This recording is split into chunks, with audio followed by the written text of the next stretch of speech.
Robert Halvorsen thought Thailand would give him the golden years his wife's death had stolen. But on a sweltering morning in Pattaya, lying helpless in a hospital bed recovering from dengue fever, he discovered that the woman he planned to marry had emptied his bank account of $600,000 and transferred his condominium into her name using forged documents. The revelation arrived not with dramatic confrontation, but with a phone call from his bank's fraud department. A young woman's voice, professional yet apologetic, informed him that his account showed unusual activity, multiple wire transfers to accounts in Chiang Mai, Bangkok, and Singapore. The largest single transfer, $275,000, executed just 48 hours earlier, while Robert lay unconscious with a fever of 104 degrees. When he asked the woman on the phone to repeat the information, his hand trembled so violently that he dropped the receiver. A Thai nurse rushed to his side, concern etched across her face, but Robert could not speak. He could only stare at the ceiling fan rotating slowly above him, its rhythm suddenly matching the circular thoughts consuming his mind. Naree had the account passwords. Naree had his identification documents. Naree had promised to handle everything while he recovered. Naree was gone. But this story does not begin in a hospital room with the bitter taste of betrayal. It begins 18 months earlier, in a modest home in Sarasota, Florida, where a widower sat alone on his 62nd birthday, watching the sun set over an empty living room, and made a decision that would cost him everything he had spent 4 decades building. The house on Maple Ridge Drive had become a museum of memories Robert Halvorsen could no longer bear to visit. 3 years had passed since cancer claimed Linda, his wife of 36 years, yet her reading glasses still rested on the nightstand. Her gardening gloves remained tucked beside the back door. The kitchen calendar, frozen on March 2019, marked the last chemotherapy appointment she never made. Robert moved through the rooms like a ghost, haunting his own existence. At 62, he had achieved what others called success. A construction company sold for substantial profit, 2 grown daughters with families of their own, retirement savings totaling approximately $1.2 million. But none of it filled the silence that greeted him each morning. His daughters called weekly. Jessica from Seattle always rushed between her twins' soccer practices. Michelle from Boston, her voice carrying the exhaustion of new motherhood.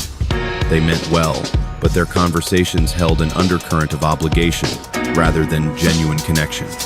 They had their own lives unfolding, their own futures to build. Robert understood this. He did not resent it.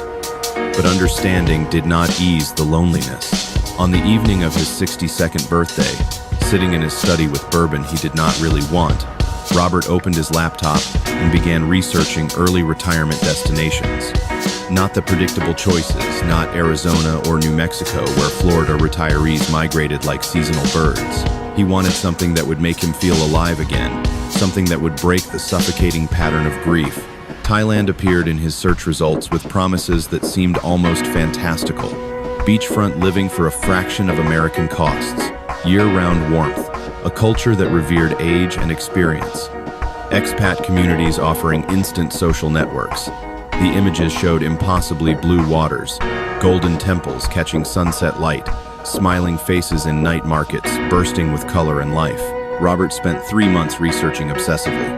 He joined online forums where retired expats shared their experiences. He watched countless videos of Americans and Europeans documenting their new lives in Chiang Mai, Phuket, Bangkok, and Pattaya. The recurring theme was transformation men, his age or older, who had rediscovered purpose, who had found companionship, who spoke of Thailand as a place where Western retirees were valued rather than invisible. The more he researched, the more the idea crystallized into a plan. He would sell the construction company, which now operated mostly through his former partner's capable management. He would sell the house with its burden of memories. He would take a substantial portion of his retirement funds and start over in a place where the past could not follow him. His daughters reacted with predictable concern when he announced his intentions over a video call in November 2021. Jessica's face tightened with worry. Michelle immediately began listing objections: healthcare quality, language barriers, distance from family, safety concerns. But Robert had anticipated their resistance. He presented his research like a business proposal, showing cost of living comparisons, healthcare facility ratings, visa requirements, expat population statistics. "I'm not running away," he told them, though perhaps he was. "I'm choosing to live differently. Your mother would want that for me." This final statement silenced their objections, though doubt lingered in their eyes. They loved him, they wanted him safe and happy, but they also had their own lives demanding attention, and after an hour of discussion, they reluctantly offered their support, making him promise to stay in regular contact and visit at least twice yearly. The house sold quickly in February 2022. Robert negotiated the sale of his company's stake, walking away with significantly more than anticipated. His partner had grown the business substantially in recent years.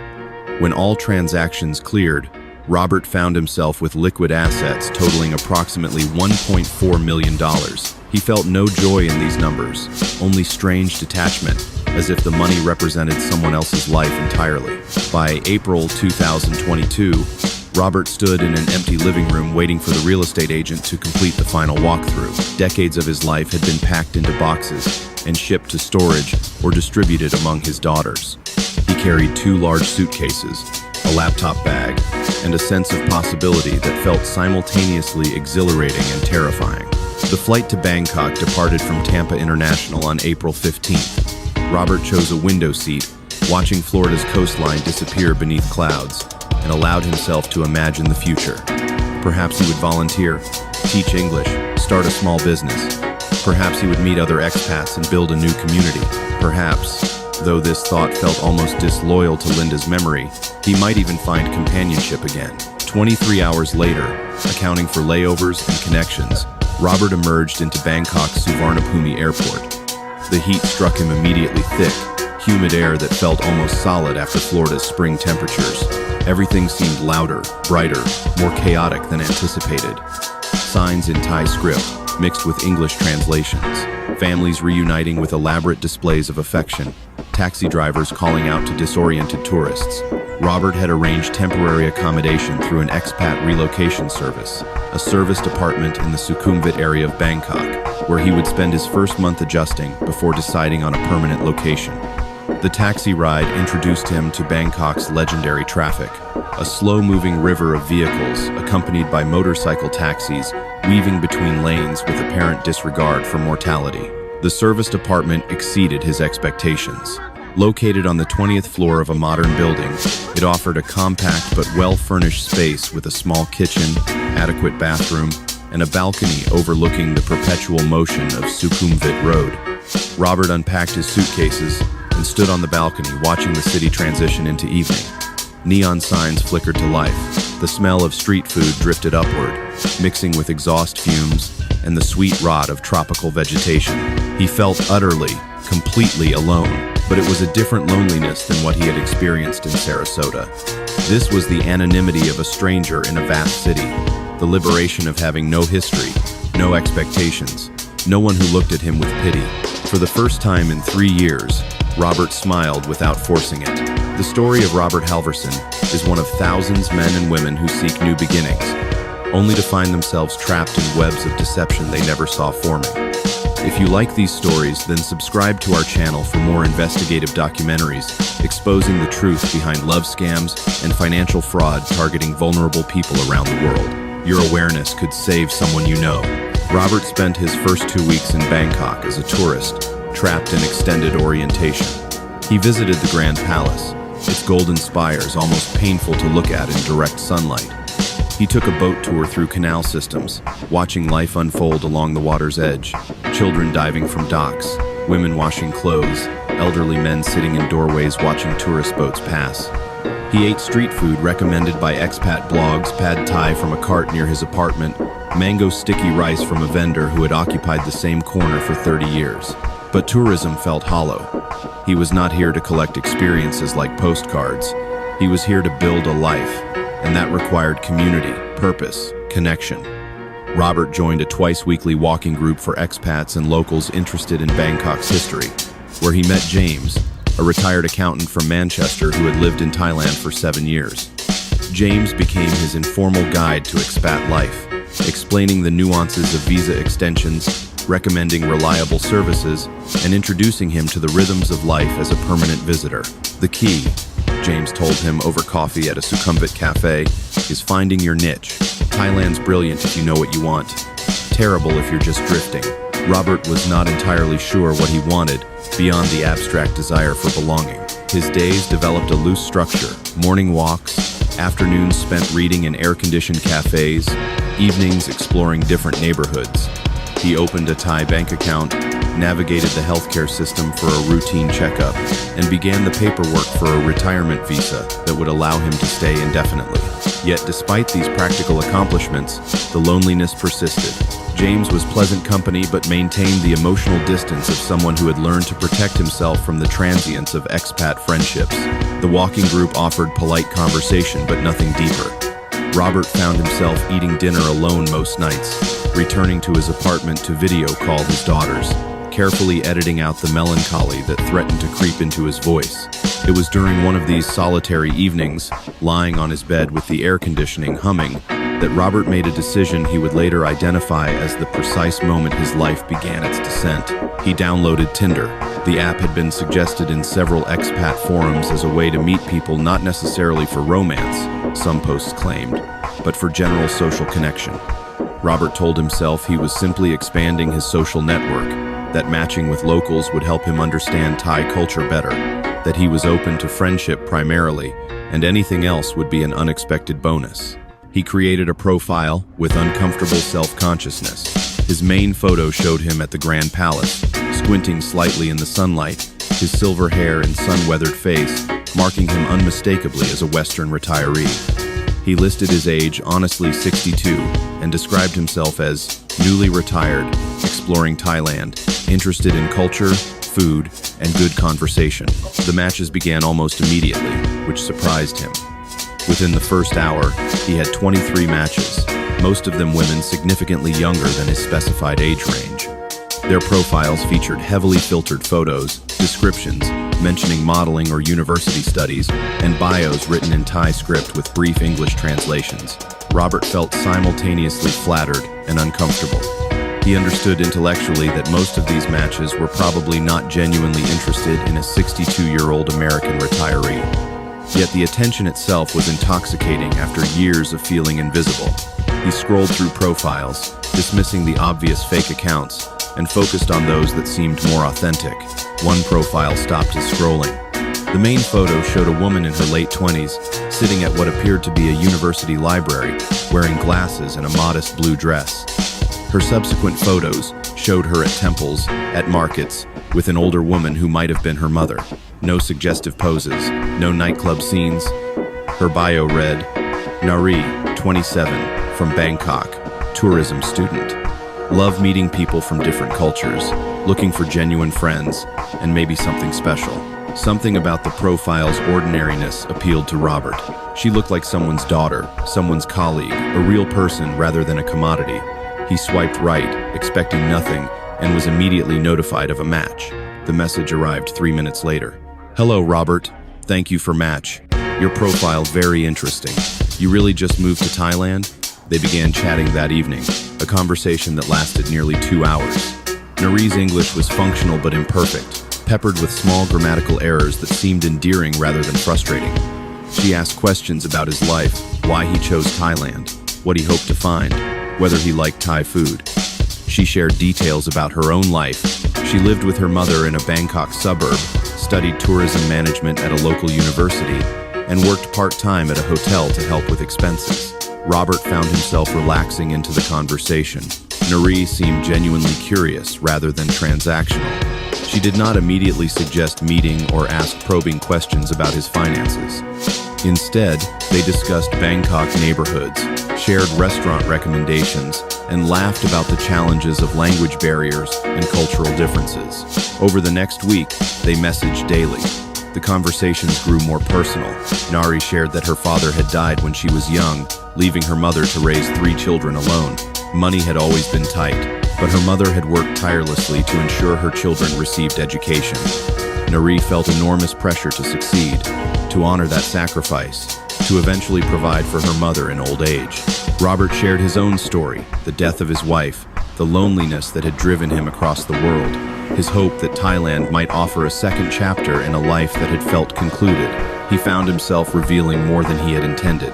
But Naree responded with empathy that seemed genuine, sharing Thai perspectives on grief, family obligation, and the cyclical nature of life. They arranged to meet after 10 days of messaging. Naree suggested a restaurant in the Thonglor area, a middle-class neighborhood known for its cafe culture. Robert arrived 15 minutes early, nervous in a way he had not experienced since his first date with Linda 40 years prior. He ordered coffee and watched the entrance, wondering if she would look like her photos, if the connection they had built through text would translate to reality. Naree arrived precisely on time, wearing a simple yellow dress and carrying a small handbag. She looked younger than her photos, her face makeup-free, her demeanor slightly shy. She smiled when she saw him and waved, navigating between tables with careful steps. "Robert, finally meet you in person." They shook hands, the gesture feeling awkwardly formal, and sat across from each other. The initial minutes carried the stilted quality of any first meeting small talk about traffic, weather, the restaurant's menu. But gradually, the ease of their digital conversations returned. They ordered food, Robert choosing pad Thai, Naree ordering something in Thai that arrived as a complex curry dish she insisted he try. She asked about his apartment, his adjustment to Bangkok's pace, his daughters back in America. She listened attentively, asking follow-up questions that suggested genuine interest rather than polite performance. When she spoke about her studies, her eyes brightened with enthusiasm, describing her dream of working in heritage tourism, helping preserve Thailand's cultural sites while making them accessible to international visitors. Robert found himself charmed, not by romantic attraction specifically, she was young enough to be his daughter, but by her warmth, her intelligence, her apparent authenticity. When they finished eating and he reached for the check, she protested briefly, a gesture he recognized as culturally appropriate rather than genuine insistence. He paid, and they walked together toward the BTS station where she would catch her train home. "I have very nice time," Naree said as they reached the station entrance. "Maybe we can meet again? I can show you parts of Bangkok tourists don't see." Robert agreed immediately. They exchanged phone numbers a step beyond the dating app, and she reached up to squeeze his arm briefly before disappearing into the station crowd. He walked back to his apartment, feeling something he had not experienced in years, possibility. Not necessarily romantic possibility, he told himself, but the possibility of genuine friendship, of connection that transcended the transactional nature of so much expat life. They met again 3 days later. Naree took him to Chatuchak Weekend Market, guiding him through its labyrinthine sections, helping him negotiate prices for a hand-carved wooden elephant he bought for Michelle's children. She taught him basic Thai phrases, laughing gently when his tones went wrong and transformed innocent words into embarrassing mistakes. They ate lunch at a small restaurant tucked into the market's interior, where Naree insisted he try dishes whose names he could not pronounce. The pattern established itself over the following month. They met 2 or 3 times weekly, always during daytime, always in public spaces. Naree showed him her Bangkok, the flower market before dawn, the amulet stalls near the Grand Palace, a rooftop bar with affordable prices and stunning views. She never asked for money. She never suggested expensive activities. She split checks when Robert allowed, though he usually insisted on paying, rationalizing it as fair given her student budget. Their relationship remained ambiguous. Robert could not determine if this was friendship evolving towards something more, or simply a kind local helping a lonely foreigner. Naree was affectionate but not overtly romantic. She held his arm when navigating crowds, laughed at his jokes, texted him good morning messages with surprising regularity. But she never invited him to her home, never suggested anything that could be clearly defined as a romantic date, never crossed boundaries that would force Robert to confront what he truly wanted from their connection. In retrospect, this ambiguity was the first element of her strategy, keeping him engaged but uncertain, invested but not yet committed, hopeful but not quite satisfied. But Robert, isolated and hungry for connection, interpreted the ambiguity as cultural difference or personal shyness rather than calculated manipulation. 6 weeks after their first meeting, Naree mentioned casually that she might need to drop out of university. Her mother had experienced health problems requiring expensive medication. The part-time hotel job barely covered basic expenses, and school fees were due at month's end. She said this without expectation, presenting it as simple fact: life was difficult, opportunities were fragile, dreams were often casualties of economic necessity. Robert felt his heart constrict. Here was someone who had shown him kindness without asking for anything, whose friendship had been one of the few bright aspects of his new life, who now faced losing her education because of circumstances entirely beyond her control. The amount she needed, 12,000 baht for the semester, was less than $300. To him, it was negligible. To her, it was apparently insurmountable. "Let me help," he said immediately. Naree's face showed surprise that seemed genuine. No, Robert. I tell you because you are friend. I share my problem, not because I want your money."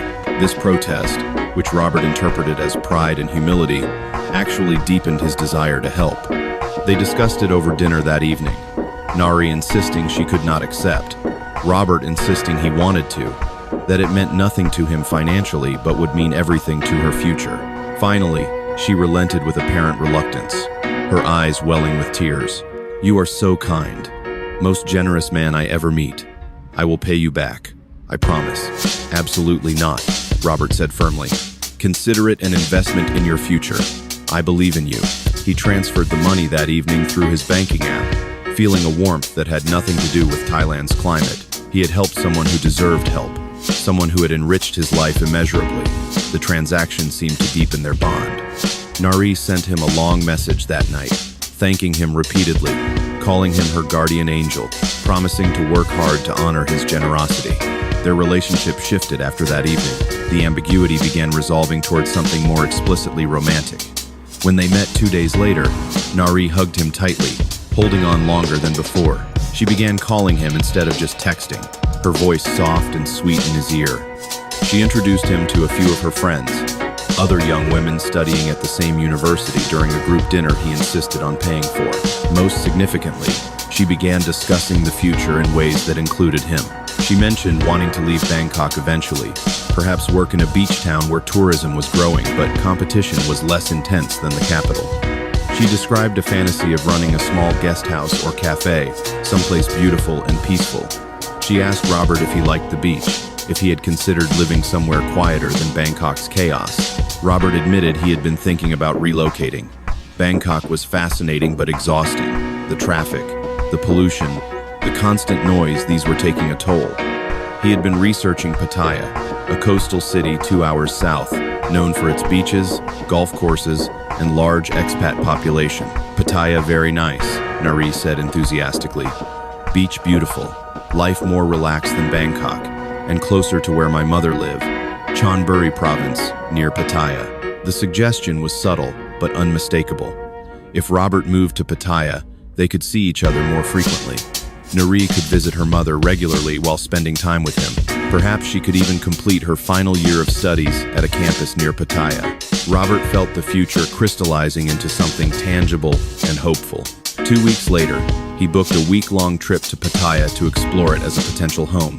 Naree arranged to join him for 3 of those days, taking time off from her hotel job. They stayed in separate rooms at a mid-range hotel near Jomtien Beach. On the second evening, after dinner at a beachfront restaurant, Naree invited Robert to her room to see photos of her mother's house on her laptop. They sat together on her bed, the laptop balanced between them, looking at pictures of a modest wooden house surrounded by fruit trees. Naree talked about her childhood, her father's death, her mother's strength. Then she closed the laptop and turned to face him. "Robert, I want to tell you something." He waited, barely breathing. "I never meet man like you before. So kind, so generous, so gentleman. Most Thai man not like this. Most foreign man I see in Thailand, they only want one thing, but you different. You respect me. You care about my dream, my family, my life." She placed her hand on his, her skin soft and warm. "I think maybe I have special feeling for you. I know you older. I know people maybe not understand. But I don't care about age. I care about heart, and your heart very beautiful." Robert's eyes stung with unexpected emotion. He had not realized how desperately he needed to hear these words. He pulled her into an embrace, and they sat like that for a long moment before she tilted her face up toward his. They kissed. It was gentle, tentative, and for Robert, the first intimate contact with another person since Linda's death. When they finally separated, Naree smiled shyly and said, "Maybe we can be together? Like real couple?" "Yes," Robert heard himself say. "Yes, I want that." That night marked the transformation of their relationship from ambiguous friendship to explicit romance. They spent the next day behaving like any new couple, holding hands on the beach, sharing meals, taking selfies that Naree posted to her social media with captions Robert could not read. She introduced him to a property agent. She knew a friend from university who now worked in Pattaya real estate, and they spent an afternoon looking at condominiums for sale. The agent, an efficient young woman named Porn, showed them several units in beachfront developments. The prices stunned Robert with their affordability condominiums with ocean views, modern amenities, and foreign ownership possibilities ranged from 2 million to 4 million baht, roughly $50,000 to $100,000. One unit particularly captivated him, a 2-bedroom condominium on the 15th floor of a building called the Riviera, offering panoramic views of Jomtien Beach. The asking price was 3,800,000 baht, approximately $95,000. The unit was fully furnished, recently renovated, and located in a building with strong expat community presence. "This one perfect for you," Horn said, noting his obvious interest. "Building very popular with European retiree. Good management, close to everything." Naree explored the unit enthusiastically, exclaiming over the kitchen, the bathroom fixtures, the balcony space. She turned to Robert with bright eyes. "You really could be happy here. Peaceful life, beautiful view, everything you want for retirement." Robert stood on the balcony, looking at the ocean stretching to the horizon, and felt certainty settling over him. This was right. This was the life he had crossed the world to find. He turned to Porn and asked about the purchasing process. The next 2 months unfolded with increasing momentum. Robert returned to Bangkok only to organize his departure. He gave notice on his serviced apartment, shipped belongings to Pattaya, and began the process of purchasing the condominium. Porn guided him through the bureaucratic maze of Thai property law, explaining foreign ownership quotas, the need for a Thai lawyer, various fees and taxes. The total cost, including transfer fees and legal expenses, came to 4,200,000 baht, approximately $105,000. Robert wired the money from his American bank account to his Thai account, working with both his financial advisor in Florida and his new Thai bank to ensure proper documentation for such a large transfer.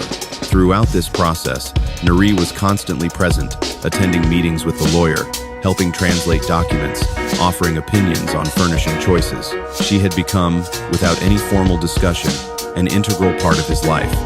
She stayed overnight at his Bangkok apartment with increasing frequency, though she always maintained the pretense of returning to her mother's house the next morning. When Robert finally moved into the Pattaya condominium in September 2022, Naree helped him unpack, arrange furniture, and stock the kitchen.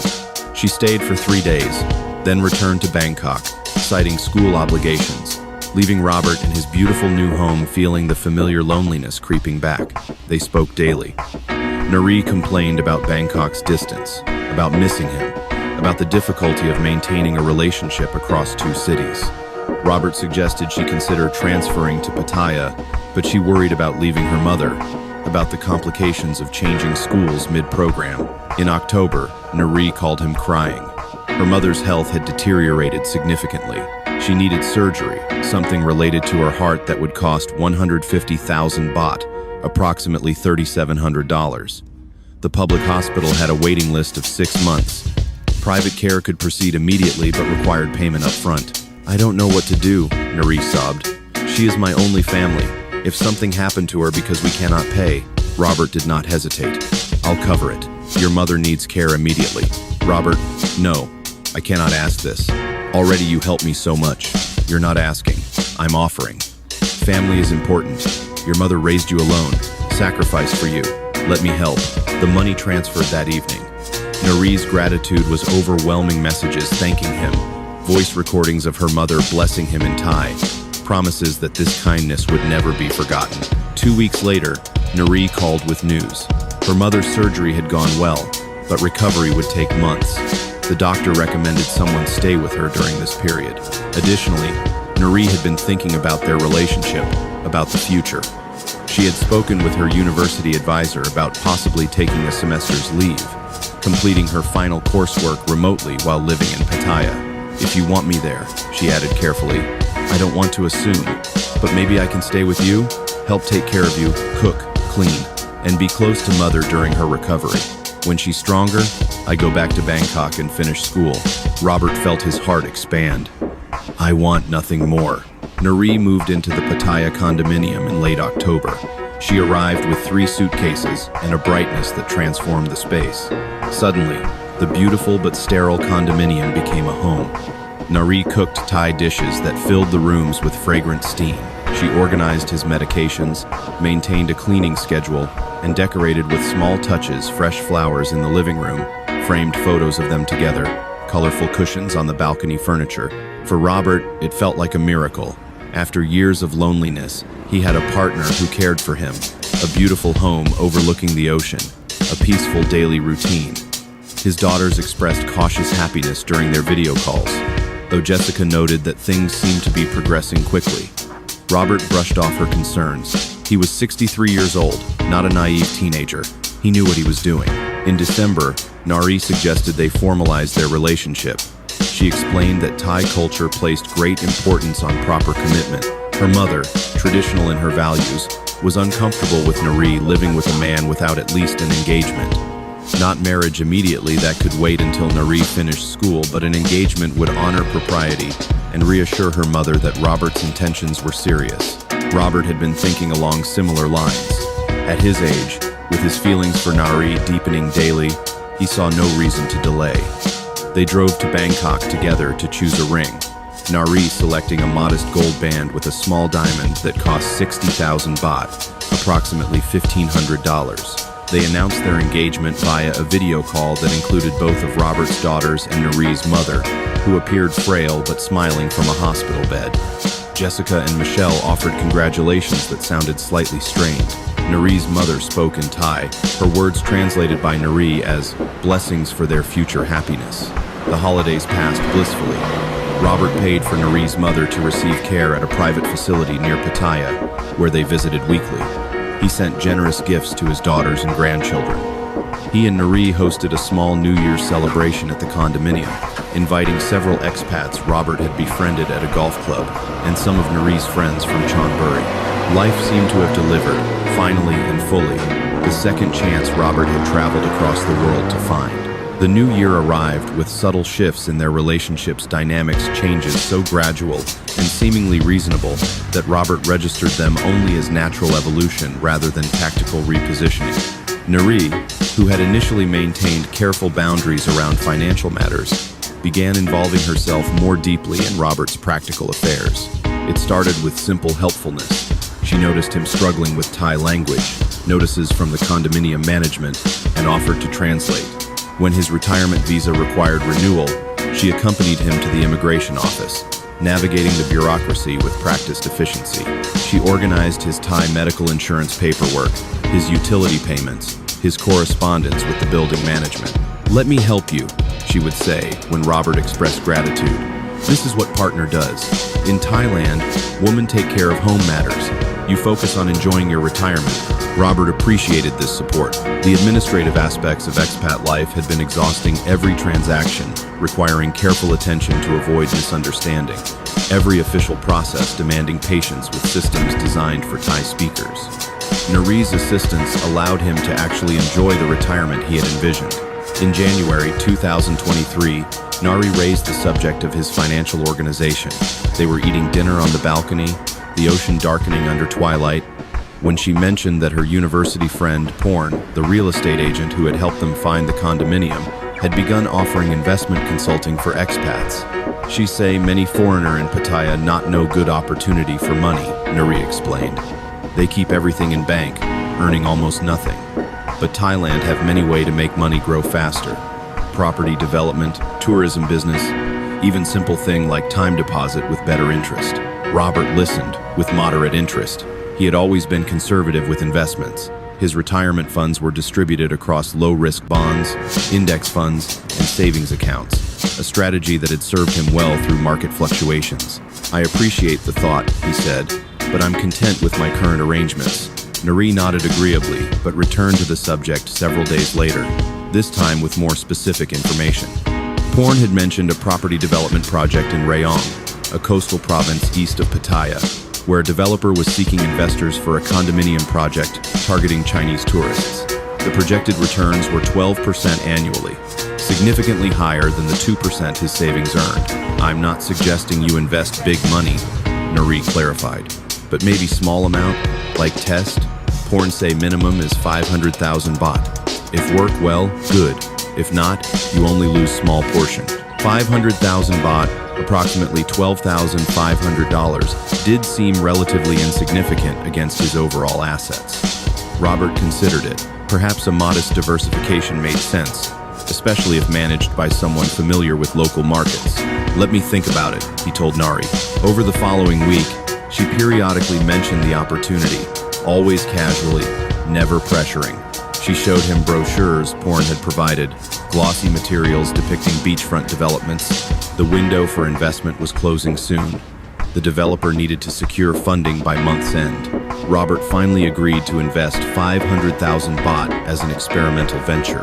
The transaction required Robert to transfer money to a Thai company's account, with contracts promising quarterly returns beginning in 3 months. The paperwork arrived in Thai with English translations that seemed adequate if somewhat awkwardly phrased. Robert signed where indicated, witnessed by Naree, and transferred the funds. Nothing dramatic happened immediately. Life continued its pleasant rhythm. Robert played golf twice weekly with a group of American and British retirees. He and Naree explored the coastline, discovering quiet beaches and seaside restaurants. In February, Naree's mother suffered a health setback requiring another hospitalization. The costs mounted quickly 80,000 baht for the week-long stay, plus additional medication expenses. Robert covered everything without hesitation. Naree's gratitude manifested in increased attentiveness. She cooked his favorite dishes, gave him shoulder massages in the evening, ensured his life was comfortable and stress-free. It was during this period that Naree began suggesting they formalize her access to his accounts for practical purposes. She pointed out that if something happened to him, a heart attack, an accident, she would have no way to access funds to handle medical emergencies or pay urgent bills. Thailand's banking system did not recognize girlfriend or fiancé status. Without legal authority, she would be helpless in a crisis. I worry about this, she told him one evening. You are older. Not old, but 63 is age when health can change suddenly.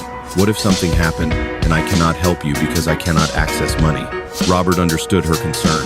It was actually practical thinking. The simplest solution was adding her as a joint account holder on his Thai bank account. This would give her legal access to manage transactions, pay bills, and handle emergencies. The joint account option seemed reasonable. Robert's Thai account held approximately $600,000 money he had transferred to facilitate the condominium purchase and cover ongoing expenses. His larger retirement funds remained in American accounts, safely managed by his financial advisor in Florida. They visited the bank together in late February. The process required Robert's passport, his retirement visa documentation, and Naree's identification. The bank officer explained the implications both parties would have equal access and authority over the account. Robert signed the necessary forms, and within 30 minutes, Naree's name appeared alongside his on the account documentation. This makes me feel better, Naree said as they left the bank. Now I can take care of you properly. If emergency happened, I can act quickly. Robert felt reassured by her concern for his well-being. At 63, he was healthy but not naive about mortality. Having someone capable of managing affairs in a crisis seemed like responsible planning. The first quarterly return from the Rayong investment arrived in March, 65,000 baht, slightly more than the projected 12% annual return. Porn delivered a check personally, along with a detailed report on the development's progress. She brought photos of construction, permits, and prospectuses for additional investment opportunities. You see, Naree said excitedly, good investment, better than bank. Robert was pleased. The return vindicated his decision to diversify. When Porn mentioned another opportunity, a hotel renovation project in Hua Hin, Robert found himself more receptive. This project required a minimum investment of 1 million baht, approximately $25,000, with projected annual returns of 15%. He invested. The process felt familiar now, paperwork in Thai and English, contracts promising specific returns, money transferred to corporate accounts. Naree helped organize everything, ensuring he understood each document, keeping copies in a file she maintained at the condominium. Through March and April, Robert's life maintained its comfortable trajectory. His daughters called regularly, reporting on grandchildren's activities and their own busy lives. Jessica was planning to visit in June, wanting to meet Naree properly and see her father's new home. In mid-May, Robert began feeling unwell. It started with fatigue that he attributed to the intensifying heat. Then came intermittent fever, muscle aches, and a persistent headache that ibuprofen could not touch. He assumed he had contracted a flu. Naree insisted he see a doctor. They visited a private hospital where a young physician examined him, ordered blood tests, and suggested it might be dengue fever, a mosquito-borne illness endemic to Thailand. The tests would take 2 days to confirm. Robert felt worse over the following 48 hours. The fever spiked to 103 degrees. His body ached profoundly. He could not eat without nausea. Naree cared for him devotedly, bringing him water, monitoring his temperature, ensuring he took medication on schedule. When the test results confirmed dengue fever, the doctor recommended hospitalization for monitoring. Dengue's danger lay in its potential progression to severe dengue, which could cause internal bleeding and organ failure. Most cases resolved without complications, but given Robert's age, observation was prudent. Robert was admitted to the hospital on May 17th. Naree stayed with him constantly the first day, sleeping in a chair beside his bed, helping him to the bathroom, translating conversations with nurses. But the following morning, she explained that she needed to return to the condominium briefly. Her mother required assistance with some banking matters in Chonburi, and Naree was the only person who could handle it. "I come back tonight," she promised. "You rest. Let nurse take care of you. I handle family problem and return soon." Robert, weak and feverish, nodded. He understood family obligations. Naree kissed his forehead and left, her footsteps echoing down the hospital corridor. That was the last time Robert Halvorsen saw Naree Chansuda. The phone call from the bank's fraud department arrived at 9:15 on the morning of May 19th. Robert, barely conscious through the fog of fever and medication, struggled to understand the woman's words. Large transactions, unusual activity, account verification required. "What transactions?" he managed to ask, his throat raw. "Sir, I will send details to your email, but I must inform you that your account shows several significant wire transfers over the past 48 hours. Total amount approximately $623,000 US. This triggers our fraud detection protocols." Robert's heart began pounding dangerously. $623,000, nearly his entire Thai account balance. "I didn't authorize any large transfers," he said. "Sir, the transfers were initiated through online banking using your credentials, but given the amounts and destinations, we wanted to confirm. Can you verify you made transfers to accounts in Chiang Mai, Singapore, and Vientiane?" "No, absolutely not." The fraud officer's voice became more urgent. "Sir, I'm freezing your account immediately, but I must inform you that most of these transfers have already cleared. You'll need to come to the branch to file formal reports and begin the recovery process." Robert tried to sit up, failed, and collapsed back against the pillows. His mind raced through possibilities. Online banking credentials. Naree was the joint account holder. Naree had left for her mother's emergency. Naree had not returned. "I'm in the hospital," he told the officer. "Dengue fever. I can't come to the branch." "I understand, sir.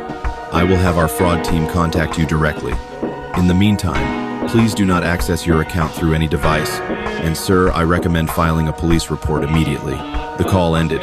Robert stared at the ceiling, his fever-weakened mind struggling to process implications that seemed impossible. He tried calling her phone. It went directly to voicemail. He tried again. Same result. He sent a text message. "Naree, please call me. The bank contacted me about transfers. I'm worried. Are you okay?" No response. Robert's fever climbed throughout the day. Nurses administered fluids and medication, but his condition was deteriorating. The dengue was entering its critical phase. His platelet count was dropping, a dangerous indicator. That night was the darkest of Robert's life. Fever dreams merged with waking nightmares. He saw Naree's face, smiling at him across a restaurant table. He saw bank statements scrolling past with impossible numbers. He saw Linda, his dead wife, looking at him with sadness and disappointment. By morning, his fever had broken slightly. Consciousness returned with painful clarity. He checked his phone, no messages from Naree. The hospital's social worker arrived, a compassionate Thai woman named Kun Sirirat, who helped him contact the police.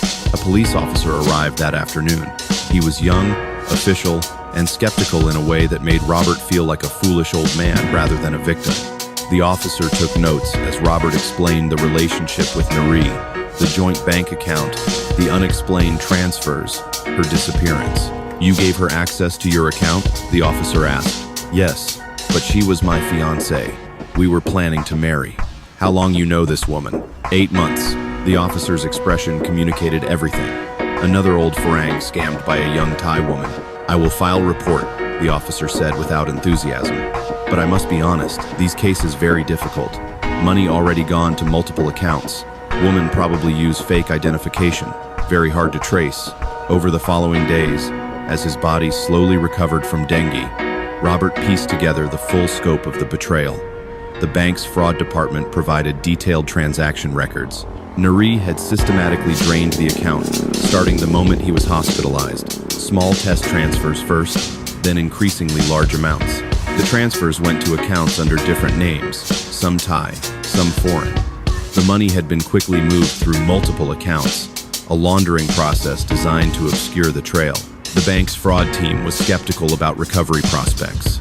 Robert also discovered that Naree had been making numerous undisclosed transactions for weeks before the major theft. Small amounts that individually seemed innocuous but collectively totaled over 200,000 baht, approximately $5,000. Money for her mother's medical care that may never have existed. The investment projects he had funded through Naree's friend Porn. Robert contacted Porn's number and found it disconnected. Internet searches for the development companies listed on his investment contracts revealed nothing. The businesses did not exist. His total losses exceeded $600,000, his entire Thai savings, plus the $50,000 he had invested based on Naree's recommendation. The condominium remained his, at least, but only because foreign ownership was registered with government authorities. Or so he thought. On May 25th, while still hospitalized, Robert received a visit from a Thai lawyer he had never met. The man introduced himself as Kun Somchai, representing a client who claimed ownership interest in Robert's condominium based on a partnership agreement signed in March. "This is impossible," Robert said. "I'm the sole owner." Kun Somchai produced documents, contracts bearing Robert's signature, apparently witnessed and notarized, establishing a business partnership with someone named Naree Suwanarat. The partnership agreement stipulated that the condominium would serve as collateral for shared business ventures. "I never signed this," Robert insisted, though the signature looked disturbingly like his own. Robert realized he was looking at additional fraud-forged documents designed to claim his last significant asset. Naree had not been content with stealing his liquid assets. She had attempted to claim his home as well. "Get out," Robert told the lawyer. "I'm filing additional fraud charges." The hospital discharged him on May 27th. He returned to the condominium via taxi, weak from illness and emotional trauma. The space that had felt like home now felt contaminated. Every object reminded him of Naree. He gathered everything related to her and threw it into trash bags, photos, clothing she had left behind, decorative touches. That evening, Robert sat on the balcony overlooking Jomtien Beach, watching the sun set over the Gulf of Thailand, and confronted the full reality of his situation. He was 63 years old. He had lost over $600,000 to a woman whose real name he probably did not know. His retirement funds had been cut in half. His judgment had been revealed as catastrophically poor. The paradise he had imagined Thailand to be had extracted a price he could barely comprehend paying. Robert hired a private investigator, recommended by an expat support group, a Thai man named Wichai, who specialized in cases involving foreigners scammed by locals. Wichai's fee was 200,000 baht, approximately $5,000, paid up front. Wichai worked for 3 weeks, producing a report that was simultaneously illuminating and devastating. The woman Robert knew as Naree Chansuda had used multiple identities. The identification she had provided for the joint bank account belonged to a real person, a woman in her late 20s from Chonburi province, but that woman claimed her ID had been stolen 2 years prior. The phone numbers Naree had used were registered to prepaid SIM cards purchased with false information.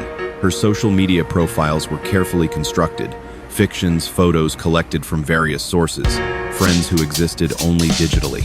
Most significantly, Wichai discovered that the woman matching Naree's physical description had been linked to at least 3 similar scams targeting Western expats over the previous 5 years. She operated primarily in Pattaya and Bangkok, meeting men through dating apps or bars, building relationships over months, gaining access to finances, and disappearing once she had extracted maximum value. She is professional, Wichai concluded in his report. Part of organized group, probably.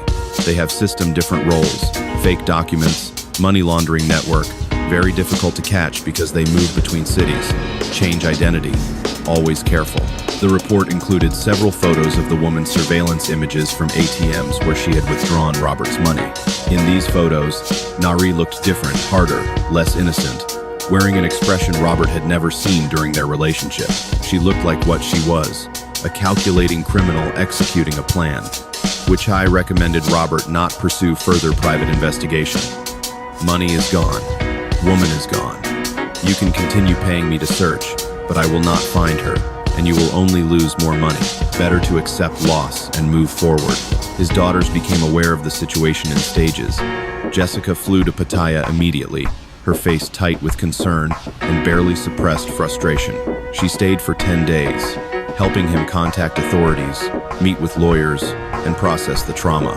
One evening, sitting on the balcony, she finally spoke her mind. You gave her access to your bank account after knowing her for 3 months. Dad, would you have done that back home? Of course not, Robert admitted. So why here? What was different? Robert struggled to articulate something he did not fully understand himself. It felt different here. Like the normal rules didn't apply. Like I could start over and be someone different. Someone who wasn't just a lonely widower. Jessica softened slightly. I understand loneliness, Dad. I do. But you can't escape yourself by moving to another country. Before leaving, Jessica and Michelle discussed what should happen next. They wanted Robert to return to the United States. Robert resisted. Returning felt like admitting complete defeat. In late June, Robert received an unexpected call from an American man named Dennis Kowalski, who ran an expat support group specifically for victims of romantic and financial scams in Thailand. Dennis had learned about Robert's case through the Expat community network. I'm sorry about what happened to you, Dennis said. I went through something similar 4 years ago. Lost about $400,000 to a woman I met in Bangkok. Robert found himself sharing details he had not discussed with anyone. Dennis listened without judgment, occasionally interjecting with his own experiences that paralleled Robert's. The thing you need to understand, Dennis said, is that what happened wasn't because you're stupid or weak. These people are professionals. They study psychology. They understand exactly what lonely people need to hear. Dennis invited Robert to attend the support group's next meeting, a monthly gathering at a cafe in central Pattaya, where expat scam victims shared experiences and offered mutual support. Robert initially declined, embarrassed, but loneliness eventually overwhelmed embarrassment. 15 men sat around tables at the cafe, ranging in age from mid-40s to late 70s. They came from America, Britain, Germany, Australia, and Scandinavia. Each had lost money to scams ranging from $20,000 to over $1 million. Their stories varied in details but shared common structures. Robert listened to these men, share their experiences without shame, merely as facts requiring acknowledgement. When Dennis invited Robert to share, he found himself speaking for 20 minutes, recounting the entire arc from downloading Tinder to discovering his account had been emptied. How much did you lose? Someone asked. About $600,000. Several men whistled softly. It was, evidently, among the higher amounts in the room. The question isn't how much you lost, Dennis said. The question is what you do now. Some guys here went home. Some stayed but changed how they live. Some stayed and tried to rebuild healthier lives, using what happened as painful education. Through July and August, the support group became Robert's primary social outlet. He attended every meeting, helped organize events where members shared information with newly arrived expats about common scams. and volunteered to be interviewed for an Expat magazine article about romantic fraud. Talking about his experience repeatedly began to shift his relationship with it. The shame gradually decreased, replaced by resigned acceptance. He had been foolish, yes, but he had also been human, lonely, hoping for connection, wanting to believe in happiness. These were not crimes deserving of financial ruin. 2 years have passed since Robert Halvorsen discovered that the woman he planned to marry had stolen $600,000 and disappeared into the Thai underworld from which she had emerged. He remains in Pattaya, living in the condominium that represents both his dream of paradise and the most expensive lesson of his life. His financial situation stabilized through careful budgeting. With approximately $650,000 remaining in American accounts and the paid-off condominium, he lives modestly but comfortably. His daughters visit annually, their initial anger transformed into protective concern. His grandchildren know him through video calls and summer visits to the beach. Robert never recovered any of the stolen money. Thai police closed the investigation after 6 months, citing insufficient evidence and the woman's use of false identification. The forged documents, claiming partnership in his condominium, were eventually dismissed by Thai courts, but only after expensive legal proceedings. The Expat support group became his community.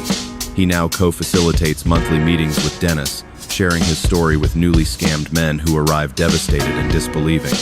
He estimates he has spoken with over 100 victims since his own experience, offering the hard-won wisdom that comes from surviving betrayal. Robert has not attempted another romantic relationship. The wound remains too fresh, the trust too shattered. He maintains friendly connections with several women in the expat community, but always at careful distance, always with boundaries firmly established. When asked if he regrets moving to Thailand, Robert's answer is complicated. I regret the naivety. I regret not recognizing the warning signs. I regret giving her access to my accounts, but I don't regret trying to find happiness again. That wasn't the mistake.